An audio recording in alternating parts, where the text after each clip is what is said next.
जब नमाज पढ़े तो और चीजें ना सोचना, अपना ज़हन फोकस करना, अल्लाह के सामने उससे मांगना दिल से कि अल्लाह मुझे वो नबी का रास्ता चाहिए जो अज़मत का रास्ता है,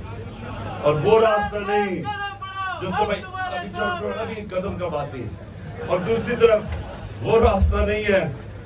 जो तबाही का रास्ता है कि कहते हैं अल्लाह ला इलाहा इल्लल्लाह और हर बुत के सामने झुक जाते हैं।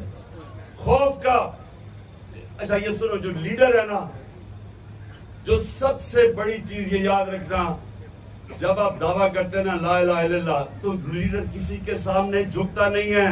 बुज़दिल आदमी लीडर नहीं बन सकता। और दूसरा, नबी की जो दो सबसे बड़ी सिफतें थी, सादिक और अमीन, सच्चा और अमानतदार,